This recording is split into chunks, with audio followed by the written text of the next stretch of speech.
नमस्कार दोस्तों, स्वागत है सभी साथियों का इस ऑनलाइन डिजिटल प्लेटफॉर्म पर। आज आरपीएससी सेकंड ग्रेड का एग्जाम हुआ है। जीके वाले पेपर का अभी खत्म हुआ है थोड़ी देर पहले ही। तो 7 सितंबर 2025 को अब जीके वाले पेपर की हम टोटल 100 क्वेश्चन थे, उन 100 के 100 का हम हल देखने वाले हैं, उनका आंसर क्या होने वाला है वो देखने वाले हैं। तो लगातार आप हमारे साथ बने रहिएगा और साथ साथ में आप इस आंसर को आप मिला लीजिएगा। देखिए हम स्टार्ट करते हैं। हम देखिए सबसे पहले राजस्थान जीके से स्टार्ट करते हैं, उसके बाद में बाकी वाला पोर्शन लेके। सबसे पहले राजस्थान जीके, फिर राजस्थान पॉलिटी, फिर इंडियन पॉलिटी, फिर ऐसे हिसाब से पूरे के पूरे क्वेश्चन को देखने वाले हैं।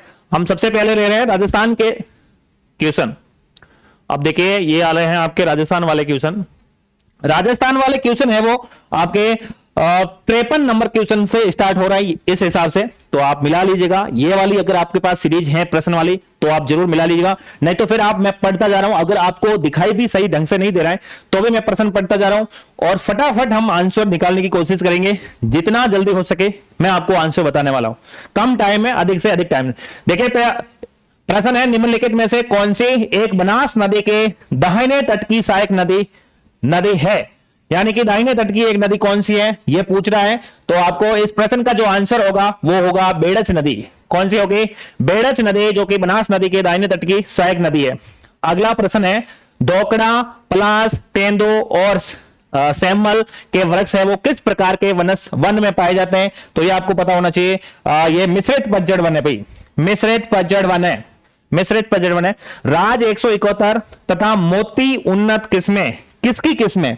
तो क्या बाजरा, जवार, गेहूं, मक्का की है? तो ये आपको पता होना चाहिए ये बाजरा की किस्में भाई, ठीक है ना। तो आप मिलाते जाइएगा इन क्वेश्चनों को।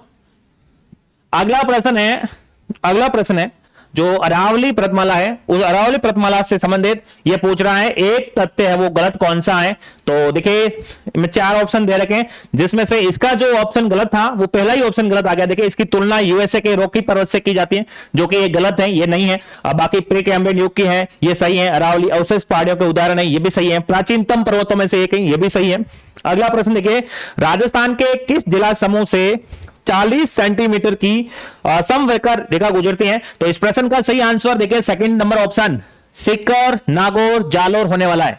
सीकर, नागौर, जालोर होने वाला है। तो ये प्रश्न का आंसर सही है, ठीक है ना। चलते हैं नेक्स्ट क्वेश्चन पर। 58 नंबर क्वेश्चन है, सेंट गोबेन ग्लास फैक्ट्री एक कंपनी की जिसकी इकाई बे में अवस्थित है।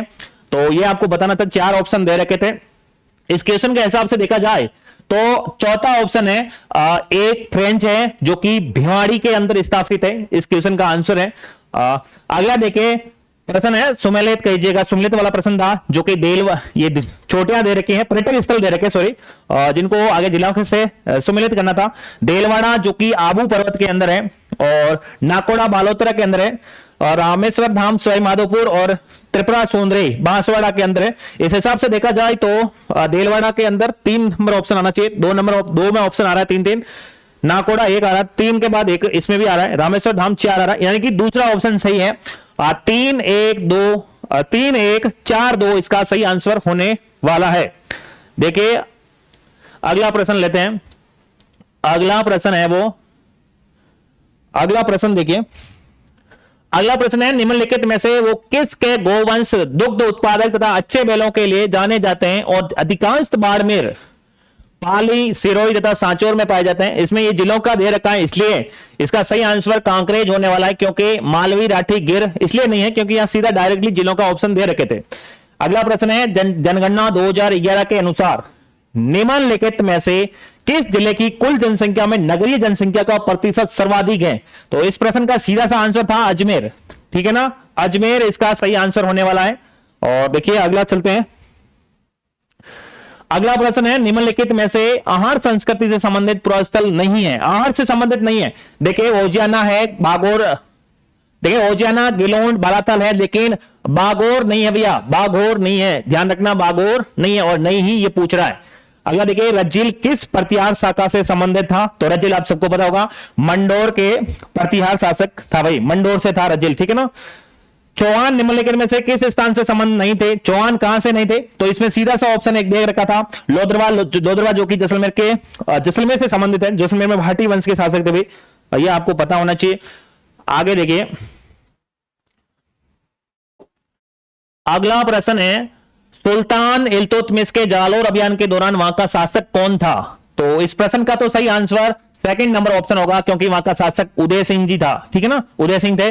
अगला प्रश्न भील जनजाति के संदर्भ में पाल क्या है? तो सीधा सा ऑप्शन था 8-10 घरों का समूह को क्या कहा जाता है? भील समुदाय के पाल कहा जाता है भाई। पाल 8-10 घरों का समूह को कहा जाता है।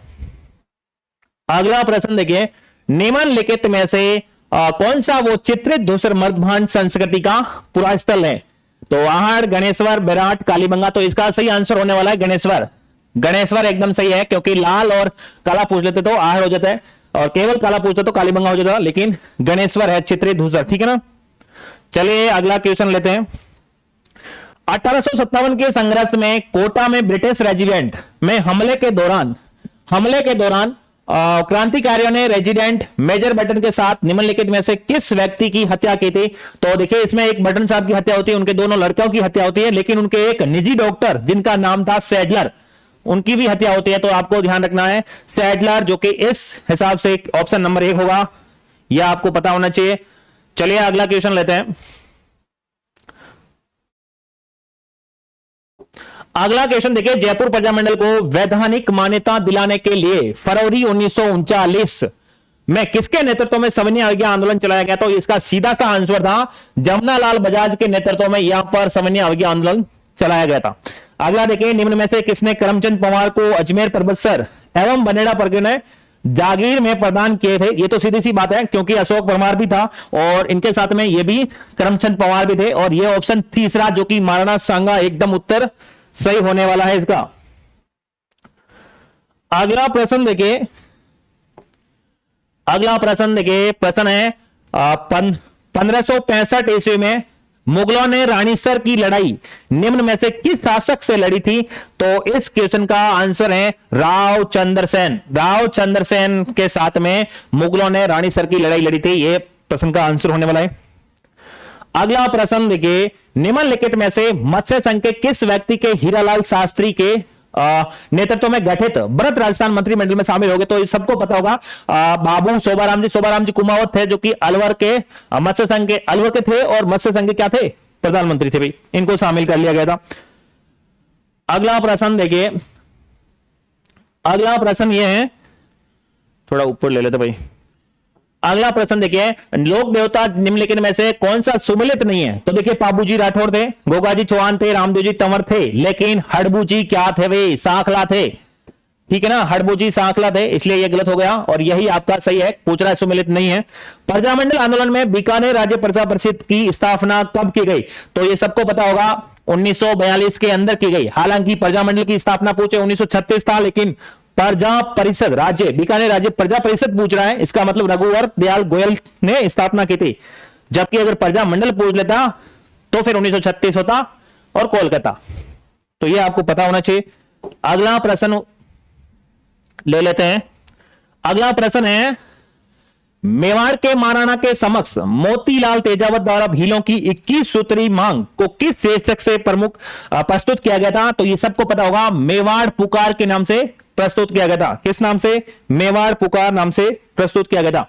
अगला देखिए, चित्रकार साहबदेई राजस्थान की किस चित्रकला शैली से संबंधित थे? तो देखिए, मेवाड़, मारवाड़, बूंदे और जयपुर। तो इसमें कौन सा आंसर होने वाला है? साहबदेई। मेवाड़ होगा भाई, इसके अंदर मेवाड़ होने वाला है। दधिमती माता का मेला कहां पर लगता है? ये सबको पता है, गोट मांगलोत, जो कि नागौर के अंदर पड़ता है। ठीक है ना। अगला प्रश्न लेते हैं। अगला प्रश्न है कि पुत्र के 10वें दिन, पुत्र के जन्म के 10वें दिन किस रिवाज का मनाया जाता है? तो ये सबको पता होगा आपको, दसोटन का आयोजन होता है भाई 10वें दिन, दसोटन राजस्थान में। अगला प्रश्न, राजस्थान में निम्नलिखित संतों में से रामानंदी संप्रदाय की रेवासा पीठ के संस्थापक कौन थे? तो इसका आंसर होने वाला अगरदास, जो कि चौथा ऑप्शन एकदम सही है, अगरदास। चले नेक्स्ट क्वेश्चन लेते हैं। अगला क्वेश्चन है, निम्नलिखित में से किस दुर्ग में सूरज प्रकाश, खुशहाल प्रकाश, लक्ष्मी प्रकाश और बसंत प्रकाश नामक भवन स्थित है?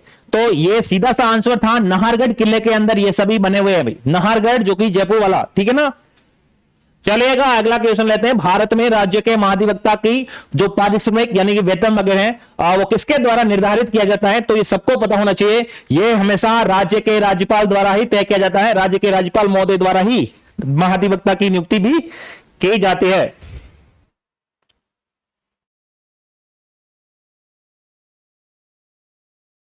अगला प्रश्न हम लेते हैं।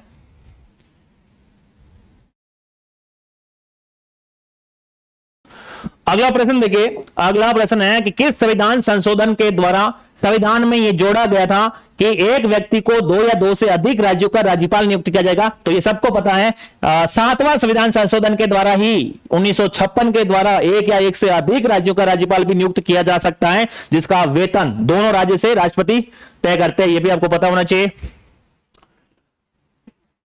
चलिएगा नेक्स्ट क्वेश्चन ले लेते हैं।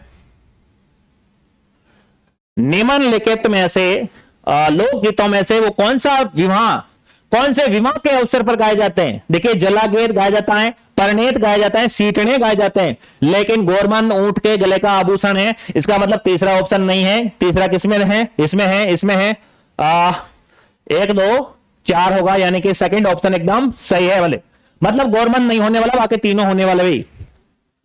अगला प्रश्न देखिए, अगला प्रश्न है राजविलास। राजविलास ग्रंथ के लेखक कौन थे? तो इसका सीधा सा आंसर था मान कवि। राजविलास ग्रंथ के कौन थे? लेखक थे। चलेगा नेक्स्ट क्वेश्चन लेते हैं। क्वेश्चन अगला है, देखिए, निम्नलिखित कथनों पर विचार कीजिएगा। उन्होंने राजस्थान के मुख्यमंत्री के रूप में भी कार्य किया और राजस्थान विधानसभा के भी अध्यक्ष रहे, और उन्होंने राजस्थान राज्य वित्त आयोग के अध्यक्ष का पद भी संभाला था, राजस्थान राज्य वित्त आयोग का। तो वो कौन थे? हीरालाल देवपुरा। भाई हीरालाल देवपुरा, वो इन्होंने ये राज्य वित्त आयोग के भी अध्यक्ष रहे, मुख्यमंत्री भी रहे और राजस्थान विधानसभा के अध्यक्ष भी रह चुके हैं। अगला प्रश्न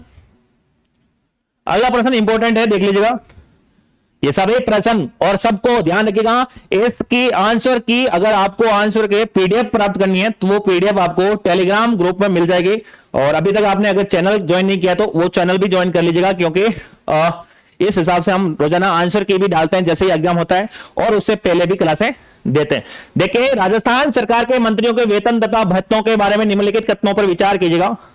राजस्थान सरकार के मंत्रियों के वेतन एवं भत्ते वही होंगे जो भारत की संसद समय समय पर कानून द्वारा निर्धारित होंगे। दूसरा ऑप्शन देखिए, पहला ऑप्शन एकदम सही है। 1 नवंबर 1956 से पूर्व राजस्थान सरकार के मंत्रियों के वेतन एवं भत्ते भारत के संविधान की 2री अनुसूची के उल्लेख के अनुसार थे। ये गलत है भाई, मतलब एक सही है और 2 गलत है, यानी कि दूसरा ऑप्शन सही है, एक सही है, दूसरा ऑप्शन गलत है। ये एकदम सही हो गया भाई, ठीक है ना। चले अगले क्वेश्चन पर। अगला क्वेश्चन देखिए, राजस्थान सचिवालय पुनर्गठन समिति 1969 का मुख्य उद्देश्य क्या था? तो ध्यान रखना, सेल सिस्टम की समीक्षा करने के लिए था। ठीक है, चलेगा नेक्स्ट क्वेश्चन लेते हैं। अगला क्वेश्चन बड़ा इंपॉर्टेंट है और बहुत बड़ा भी है भाई, बड़ा क्वेश्चन है इसका।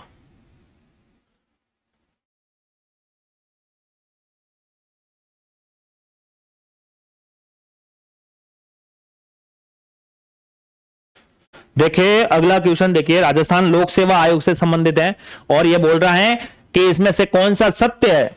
और आपको बताना है कि अध्यक्ष की नियुक्ति भारत के राष्ट्रपति द्वारा की जाती है, आयोग के अन्य सदस्यों की नियुक्ति राजस्थान के राज्यपाल करते हैं। यानी गलत है भाई, पहला कथन ही गलत है, क्योंकि नियुक्ति अध्यक्ष और सदस्य दोनों की राज्यपाल महोदय करते हैं। राजस्थान का राज्यपाल कदाचार के आधार पर अध्यक्ष अथवा आयोग के किसी सदस्य को उसके पद से हटा सकता है, नहीं हटा सकता है। राष्ट्रपति हटा सकता है। आयोग का सदस्य अपना पद संभालने के 6 वर्ष, 65 वर्ष नहीं है, 62 वर्ष है। यह भी गलत।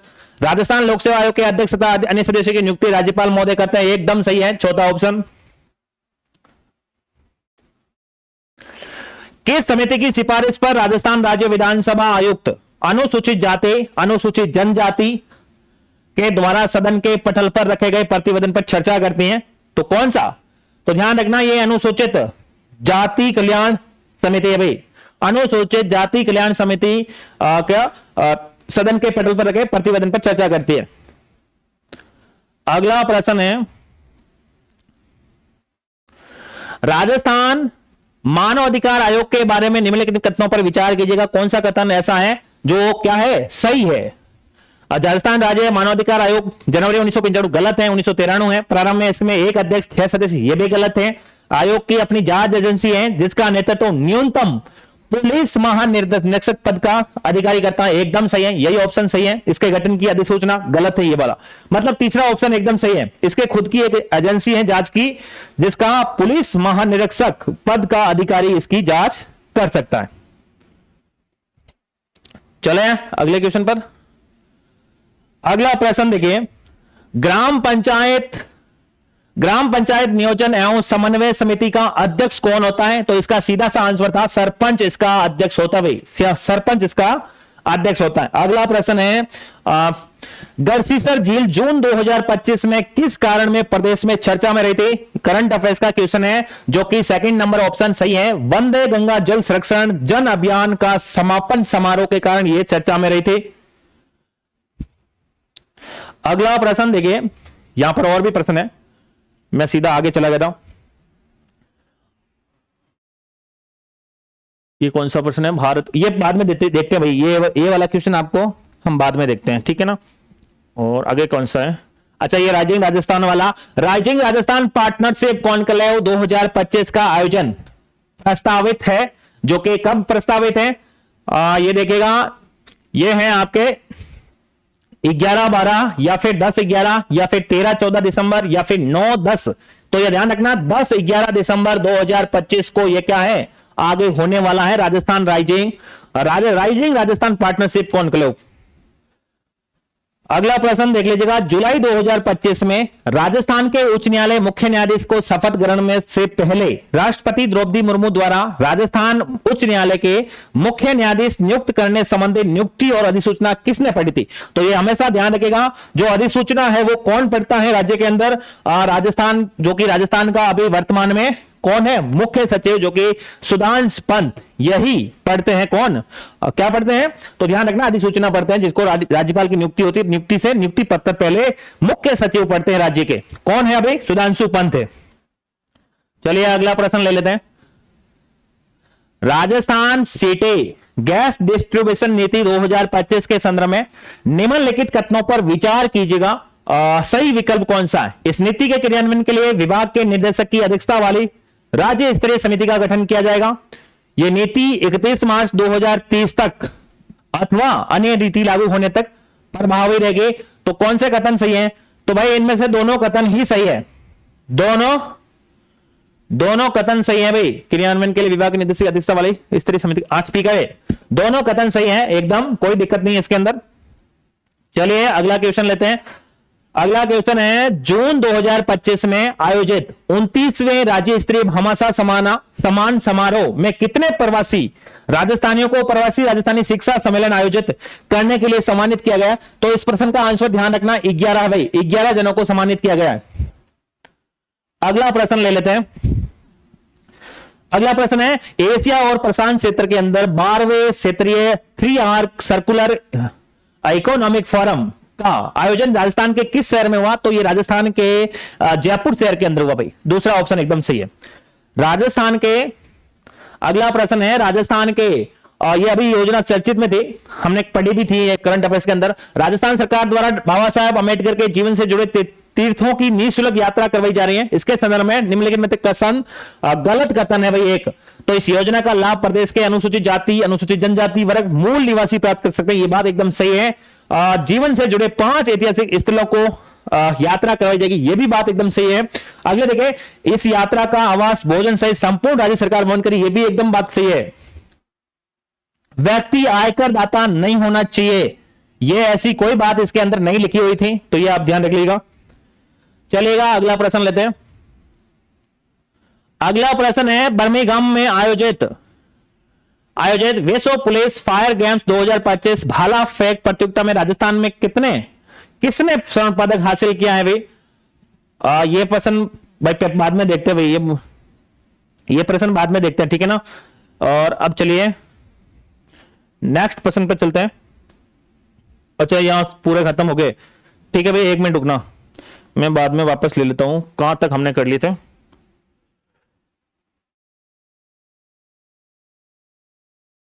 अब आप आ जाइएगा सीधा यहां पर, ये वाला है। शुरुआत वाले देख लेते हैं फटाफट। निम्नलिखित में से किस देश में एपिनन पर्वतमाला अवस्थित है? तो ध्यान रखना ये पर्वतमाला इटली के अंदर है भाई। कहां पर है? इटली के अंदर। अगला देखिए, पछुआ पवनों की दिशा उत्तरी और दक्षिणी गोलार्ध में क्रमश क्या है? तो देखिए इसका सेकंड नंबर ऑप्शन एकदम सही है। दक्षिण पश्चिम से उत्तर पूर्व और उत्तर पश्चिम से दक्षिण पूर्व, ये एकदम ऑप्शन सही है, सेकंड वाला ऑप्शन। दक्षिण पश्चिम से उत्तर पूर्व, उत्तर पश्चिम से दक्षिण पूर्व। अगला प्रश्न देखिए, जो तीसरा प्रश्न है, राजस्थान राज्य सहकारी क्रय विक्रय संघ लिमिटेड ने जुलाई 2025 में राज्य की सहकारी समितियों के उत्पादों को अंतरराष्ट्रीय बाजार तक पहुंचाने के लिए एमओयू हस्ताक्षरित किया है। तो ये किसने किया है? तो ये आपको बताना है। तो ये ध्यान रखना, ये राष्ट्रीय सहकारी निर्यात लिमिटेड के साथ हुआ था। किसके साथ में? राष्ट्रीय सहकारी निर्यात लिमिटेड के साथ में हुआ था। ये एकदम सही है इस क्वेश्चन का आंसर। चलिए आगे क्वेश्चन लेते हैं।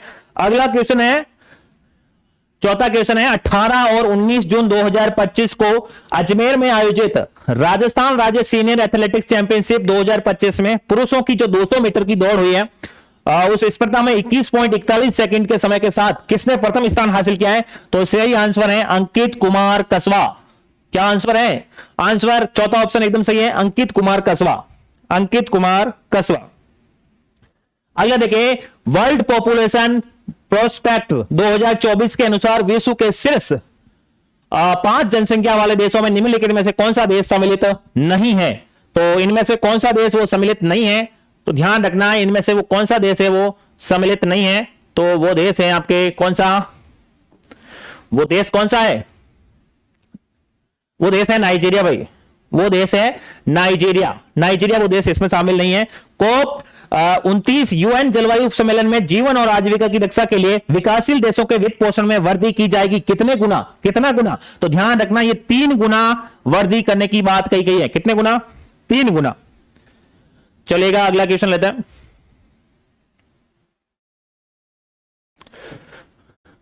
निम्नलिखित में से कौन से मापदंड व्यापार संबंध भौतिक संपदा अधिकार के भाग हैं? तो ध्यान रखना, ये कॉपीराइट्स, ट्रेडमार्क्स, पेरेंट्स, भौगोलिक निर्देशन, ये सभी हैं। यानी कि तीसरा ऑप्शन एकदम सही है, ABCD, ये सभी है भाई। ठीक है ना?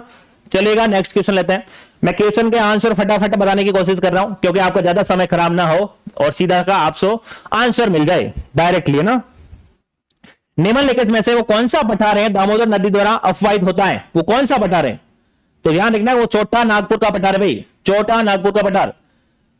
अगला है, सुमेलित कीजिएगा, द्वीप दे रखे हैं, उनकी चोटियां दे रखी हैं और इनको आपको मिलान करना है भाई।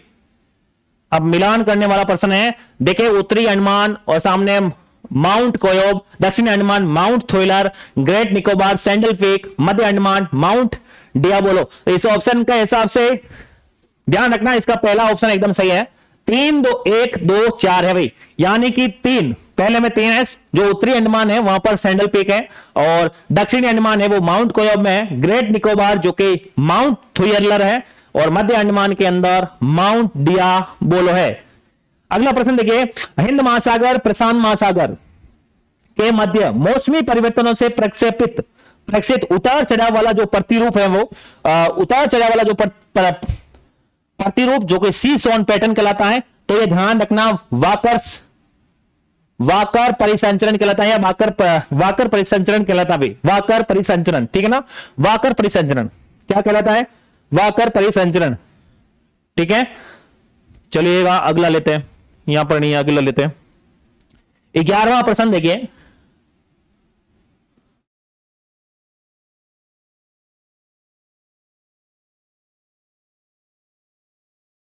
देखिए 11वां प्रश्न देखिए, प्रश्न है, भारत में स्वतंत्रता के बाद निम्न में से कौन सा कार्यक्रम भूजोतों के उप विभाजन विखंडन को रोकने के लिए शुरू किया गया? तो ध्यान रखना, यह स्टार्ट किया गया कौन सा वाला?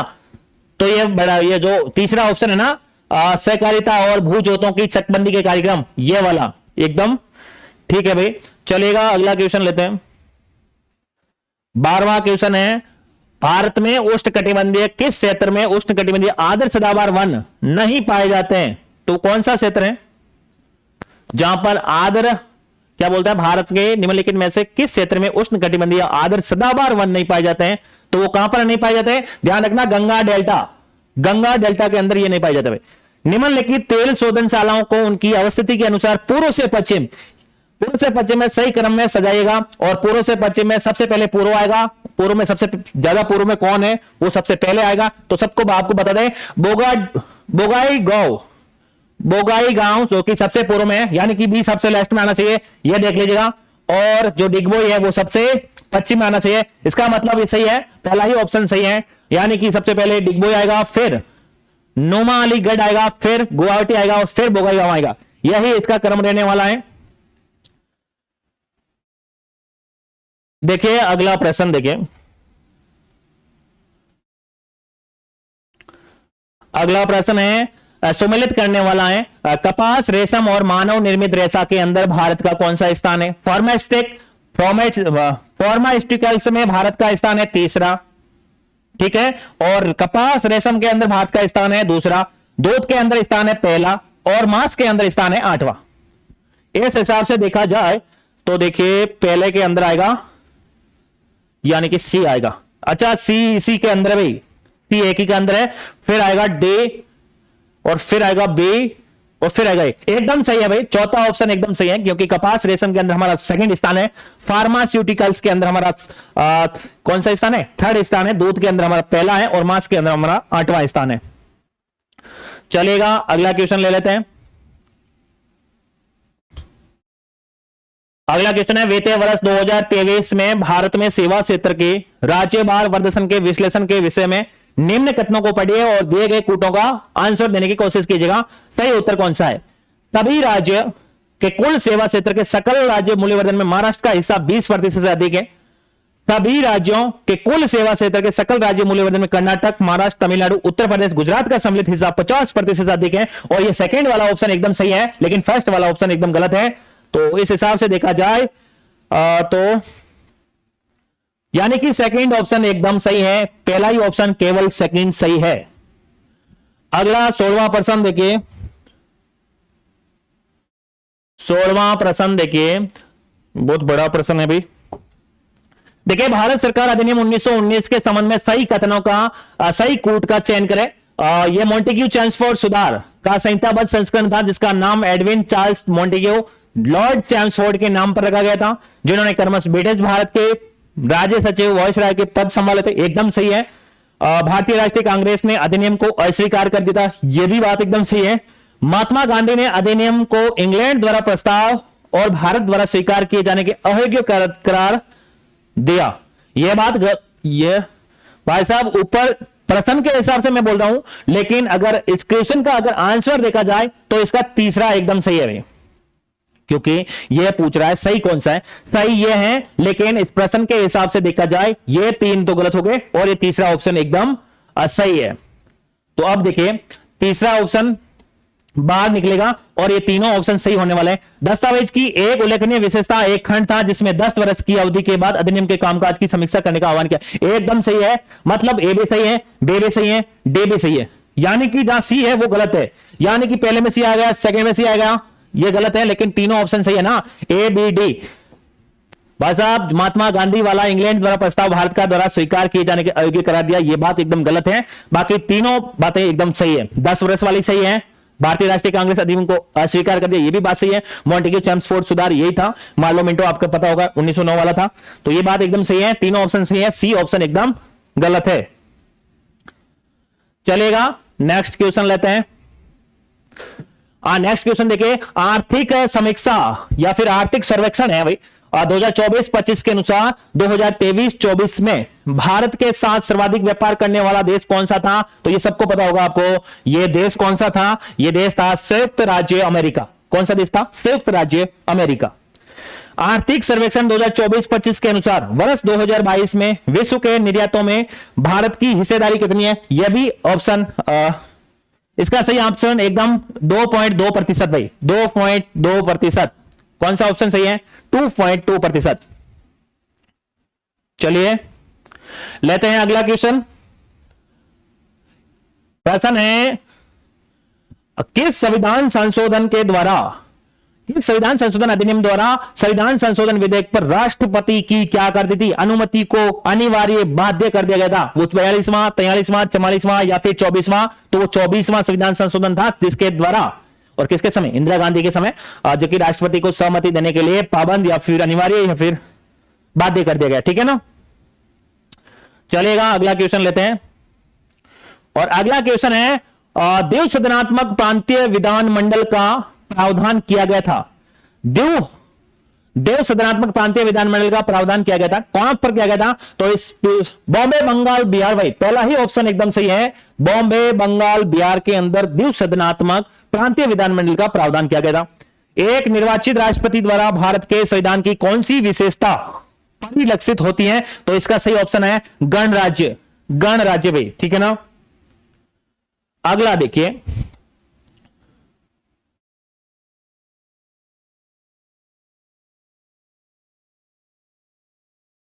अगर देखिए भारतीय संविधान का कौन सा अनुच्छेद है, राष्ट्रपति को संसद द्वारा पारित गैर धन विधेयक को पुनर्विचार के लिए वापस भेजने का अधिकार देता है, तो वो अनुच्छेद है 111, अनुच्छेद है 111, जो कि गैर धन विधेयक है उसको वापस भेजने का भी अधिकार देता है। अगला प्रश्न है निम्नलिखित में से किस मामले में उच्चतम न्यायालय ने कहा है कि संसद को संविधान के किसी भी भाग में संशोधन करने का अधिकार है जिसमें कोई भी मौलिक अधिकार शामिल है, और यदि संविधान, देखिए यदि संविधान कहा गया, यदि संविधान निर्माता मौलिक अधिकार को संशोधन कर शक्ति के दायरे में से बाहर रखना चाहते हैं तो उन्होंने इस संबंध में स्पष्ट प्रावधान किया था। और यह कौन सा वाद था, तो ध्यान रखने का, यह सज्जन सिंह बनाम राजस्थान वाला वाद था भाई, 1965 का था। क्या बात है, किसी मामले में उच्चतम न्यायालय ने कहा कि संसद को संविधान के किसी भी भाग में संशोधन करने का अधिकार शामिल है, यदि संविधान निर्माता मौलिक अधिकार को संशोधन शक्ति के दायरे से बाहर रखना चाहते थे तो उन्होंने इस संबंध में स्पष्ट प्रावधान दे दिया है। कौन से वाद में, तो सज्जन सिंह बनाम राजस्थान राज्य। अगला प्रश्न है, देखिए संविधान 42वां संविधान संशोधन 1976 के द्वारा राज्य के नीति निर्देशक तत्वों के अंदर निम्नलिखित में से कौन से अनुच्छेद स्थापित किए गए थे, तो आपको पता होगा, एक तो ये तो देखिए संविधान का कौन सा अनुच्छेद है, 42वां, और तो 42वां में भाई 39 का और 48 का, ठीक है ना, यानी कि 1 और 4 का यहां रखा, ठीक है, 1 और 4 आ रखा है। चौथा ऑप्शन 39 का और 48 का, ठीक है ना। अगला प्रश्न देखते हैं, और अगला प्रश्न है निम्नलिखित में से वो सुमेलित नहीं है कि प्रधानमंत्री और उप प्रधानमंत्री सुमेलित नहीं है, तो कौन से सुमेलित नहीं है, तो मोरारजी देसाई, इंदिरा गांधी, चौधरी देवीलाल चरण सिंह, यही ऑप्शन सुमेलित नहीं है। ठीक है ना, बाकी चरण सिंह, मोरारजी देसाई, सरदार वल्लभ भाई पटेल, जवाहरलाल नेहरू, ये सुमेलित है। अगला प्रश्न है 26वां प्रश्न है, किसी भी राजनीतिक दल को राष्ट्रीय दल के रूप में मान्यता देने के लिए निम्नलिखित में से कौन सी वो शर्त पूरी होनी चाहिए, यकीन की शर्त सही है, तो ध्यान रखना, यदि कोई भी दल है वो कम से कम 4 अलग अलग राज्यों के अंदर लोकसभा में 2% सीटें लाता है तो फिर उसको मान्यता मिल जाती है, राज्य दल का दर्जा मिल जाता है। यदि कोई दल है वो कम से कम 4 राज्यों के अंदर, अलग अलग राज्यों में लोकसभा की 2% सीटें, कितनी, 2% सीटें। अगला प्रश्न,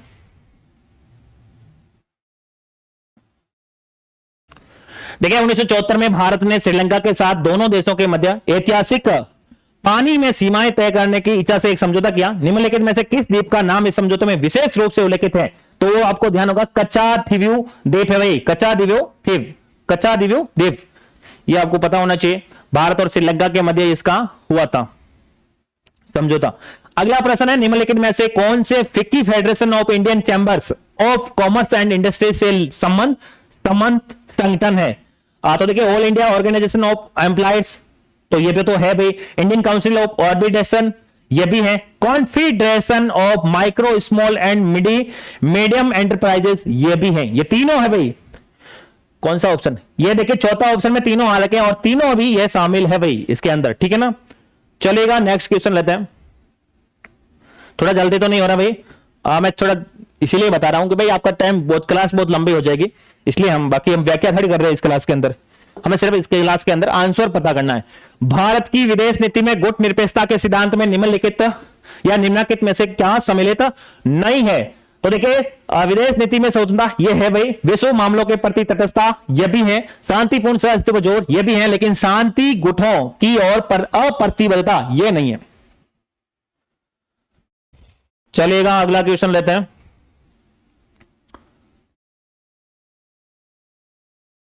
अगला प्रश्न है, विश्व व्यापार संगठन ने दोहा और दौर की वार्ताओं में जुलाई 2005 के निलंबन के बाद ओस्लो समूह नामक एक वैकल्पिक 6 का समूह बनाया गया और इस समूह में शामिल नहीं है, तो ध्यान रखना इसके अंदर शामिल नहीं है वो देश है न्यूजीलैंड। ब्रिक्स के बारे में निम्नलिखित में से कौन सा कथन निम्न में से सही नहीं है? तो देखिए ब्रिक्स के बारे में, ब्रिक्स शिखर सम्मेलन 2025 का विषय था और यही है ना, ये तो सही है, अधिक समावेशी संपोषित विकास के लिए वैश्विक दक्षिण सहयोग को मजबूत करना, ये एकदम सही है। भारत में 2021 में 13वां ब्रिक्स शिखर सम्मेलन आयोजित हुआ था, ये भी सही है। ब्रिक्स शिखर सम्मेलन 2021 का विषय तथा दृष्टिकोण था, ये वाली बात एकदम गलत है भाई, 2021 का विषय ये गलत है। ब्राजील ने 1 जनवरी 2025 को ब्रिक्स की अध्यक्षता ग्रहण की है, यह भी एक बात एकदम सही है, लेकिन ये तीसरा वाला गलत है, जो 2021 के विषय है ना, ये गलत है। चलिएगा, यहां पर नीचे और क्वेश्चन आ रखा भाई, देख लेते हैं ये वाला कौन सा क्वेश्चन है। अगला प्रश्न है, इस महासभा के समक्ष ने अपनी जनता और अपनी सरकार की ओर से यह कहना चाहता हूं कि हम संयुक्त राष्ट्र संघ के संविधान के सिद्धांतों और उद्देश्यों के प्रति पूर्ण और निष्कलंक प्रतिबद्धता रखते हैं और हम अपनी पूरी क्षमता के साथ उन सिद्धांतों और उद्देश्यों की पूर्ति के लिए कार्य करने का प्रयास करेंगे।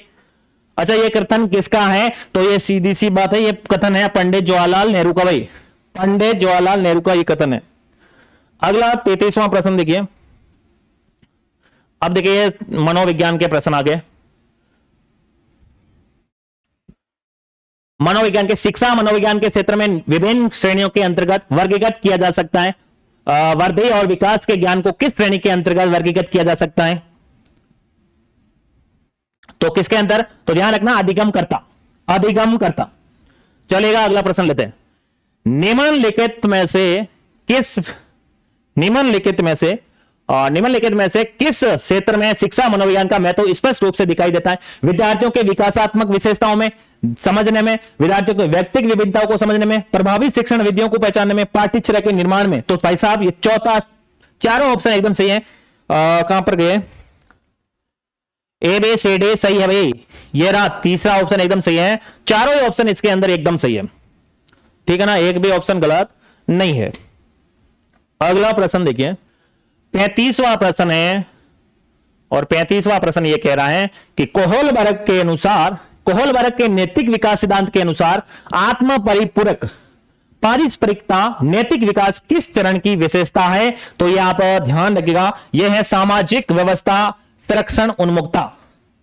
अगला प्रश्न देखिए, मूर्त सक्रियात्मक अवस्था, मूर्त तर्क तब संभव होता है जब बालक सक्रिय का बोध करते हैं, और कारण कह रहा है संक्रियाएं वे शक्तिशाली नियमों का समुच्चय है जो सूचनाओं को एक विचार से दूसरे विचार में स्थानांतरित करती हैं। तो भाई साहब इसका दोनों ही कथन सही है, ए आर दोनों सही है, लेकिन अच्छा व्याख्या भी करती है भाई, चौथा ऑप्शन सही है, दोनों कथन सही है और सही व्याख्या भी करते हैं।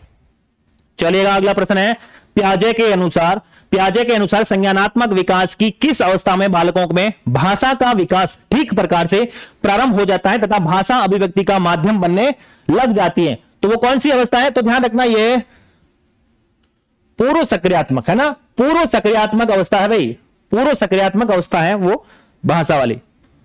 चलेगा, नेक्स्ट क्वेश्चन लेते हैं। अब बहुत कम प्रश्न बचे भाई, क्योंकि हमने पहले राजस्थान वाले और राजस्थान पॉलिटी, इंडियन पॉलिटी सब कुछ कर लिया है, अब सिर्फ यही प्रश्न बचे हैं भाई। देखिए, शिक्षक अधिगमकर्ता की मानसिक तत्परता हेतु अनुदेशन कार्यों पर केंद्रित समस्यात्मक परिस्थिति का नाटकीकरण पर कर रहा है। शिक्षक 5A निर्मितवादी उपागम के अनुसार किस चरण में है? तो ध्यान रखना, यह संलग्न करना इसका ऑप्शन सही है। निम्नलिखित में से कौन व्यक्तित्व के जैव शारीरिक उपागम से संबंधित नहीं है? तो वो नहीं है, बाकी तीनों हैं लेकिन ऑलपोर्ट नहीं है भाई। गैलन है, सेल्डन है, हिप्पोक्रेटस है, लेकिन ये वाले नहीं है, ऑलपोर्ट नहीं है।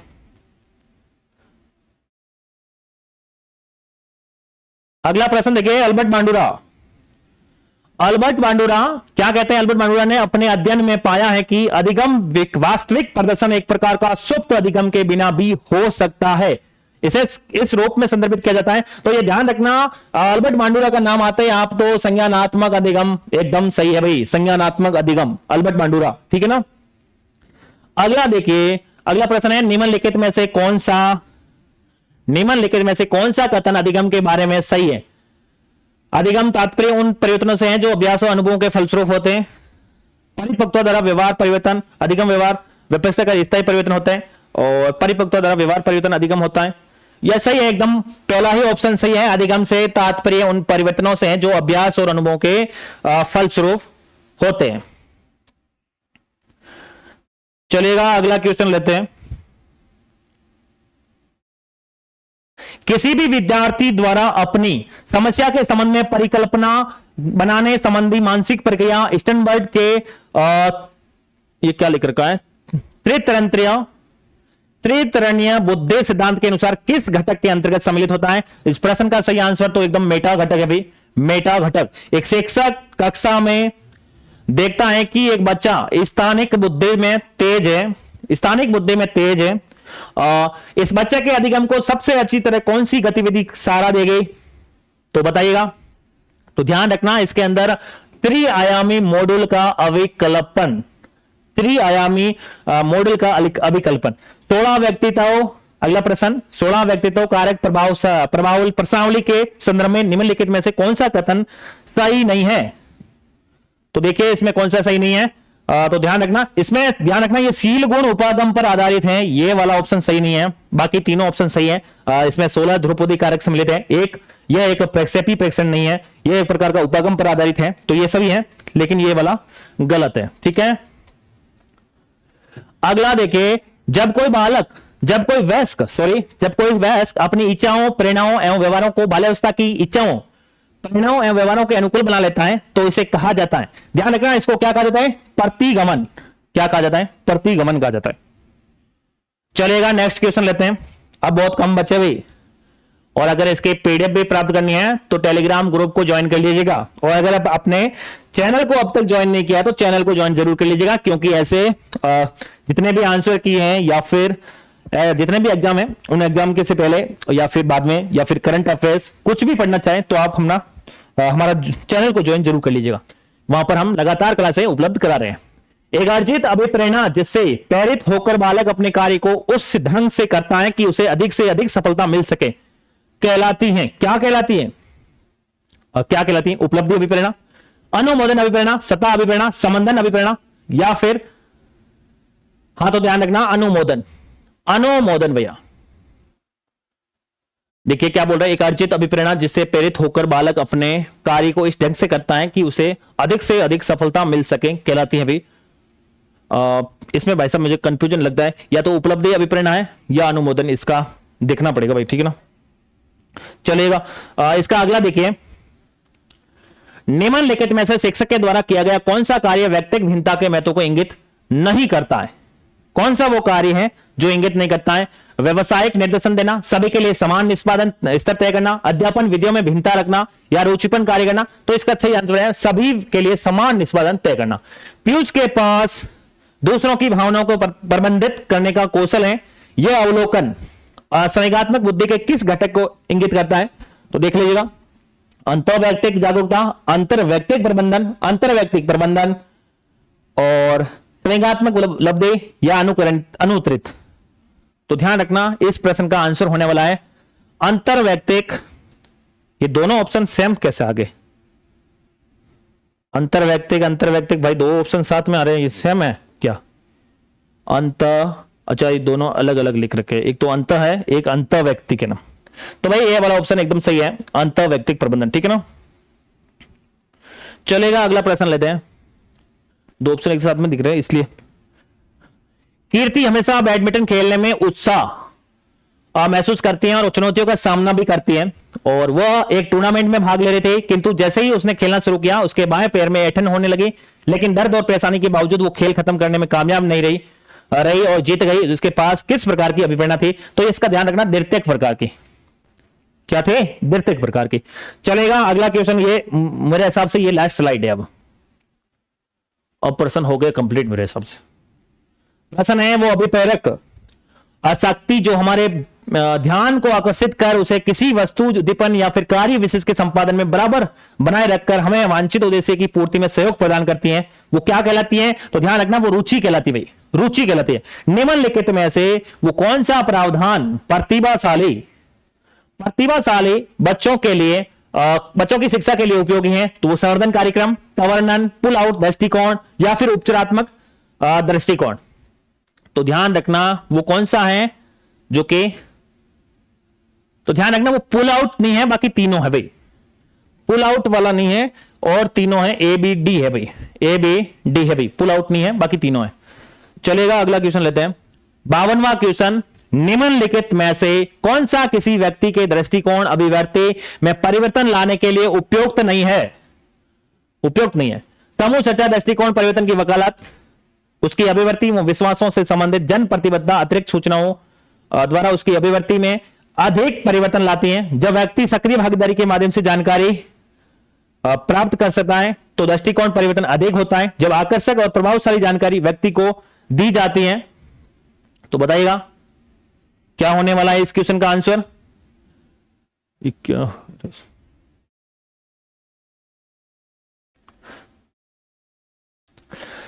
निम्नलिखित में से ये, ठीक है ना, उसकी अभिव्यक्ति विश्वासों से संबंधित जन प्रतिबद्धता। तो भाई साहब इसका क्वेश्चन का आंसर होने वाला है आकर्षक और प्रभावशाली जानकारी व्यक्ति को दी जाती है।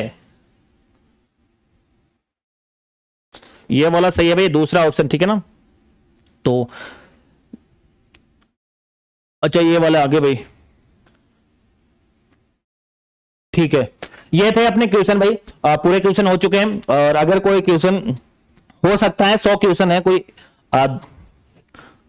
हो सकता है 100 क्वेश्चन है, जबकि राजस्थान पॉलिटी और इंडियन ज्योग्राफी या फिर इंडियन क्वेश्चन आए हैं इंडियन ज्योग्राफी से, वो क्वेश्चन तो इधर उधर होने की बहुत कम गुंजाइश है। लेकिन हो सकता है ये जो ये प्रश्न है ना साइकोलॉजी वाले में हो सकता है 1-2 प्रश्न इधर उधर हो सकते हैं, लेकिन बाकी सभी प्रश्न 1-2 प्रश्न कोई मायने नहीं रखता है। लेकिन ध्यान रखिएगा 100 प्रश्न है, 100 में से 60 से ऊपर प्रश्न है तो कोई दिक्कत नहीं है। लेकिन ज्यादा देखा जाए ऐसा पेपर भी इतना अच्छा ठीक ठाक ही था, ज्यादा टफ भी प्रश्न नहीं थे। जितने भी क्वेश्चन पूछे गए वो सब सरल ही पूछे गए हैं, और जितने भी प्रश्न आए हैं वो रिपीटेड प्रश्न काफी ज्यादा हुए हैं। ये भी आपको ध्यान रखना होगा, क्योंकि अब देखिए ऑप्शन वाले सवाल भी नहीं पूछे जा रहे हैं, बहुत सरल प्रश्न पूछे जा रहे हैं, यानी कि उसको लेंथी टाइप में नहीं बनाया जा रहा है। हालांकि इंडियन पॉलिटी या फिर राजस्थान पॉलिटी को थोड़ा बहुत लेंथी बनाने की कोशिश की गई, लेकिन वो भी पुराने जो भी रिपीट हो रखे हैं उन्हीं क्वेश्चन में से बना रखे। तो मिलते हैं नेक्स्ट वीडियो के अंदर। ध्यान रखिएगा जितने भी ये क्वेश्चन आ रखे हैं आज वाले पेपर से देखने के बाद में हमें यह पता चलता है कि जितने भी क्वेश्चन आए हैं उसी का पैटर्न को अब ध्यान रखिएगा। इन्हीं के इर्द गिर्द जो भी प्रश्न बना है, चाहे राजस्थान पॉलिटी का बना है, चाहे इंडियन ज्योग्राफी से बना है, और चाहे साइकोलॉजी से बने, इन क्वेश्चन राजस्थान जीके से बने हैं, ये राजस्थान जियोग्राफी कल्चर वगैरह, सबको ध्यान रखने का उसी टॉपिक को वापस से देखे जाएगा। उसी टॉपिक्स में आगे आने वाले एग्जाम में वो प्रश्न जरूर आने वाला है, ठीक है ना। और बाकी कोई दिक्कत है नहीं।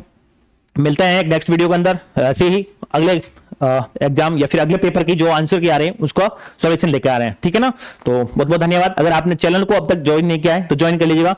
इसकी पीडीएफ प्राप्त करनी है तो टेलीग्राम ग्रुप को ज्वाइन कर लीजिएगा, वहां पर आपको इसकी पीडीएफ मिल जाएगी। और ठीक है, मिलते हैं एक नेक्स्ट वीडियो के अंदर, तब तक के लिए आपका बहुत बहुत धन्यवाद।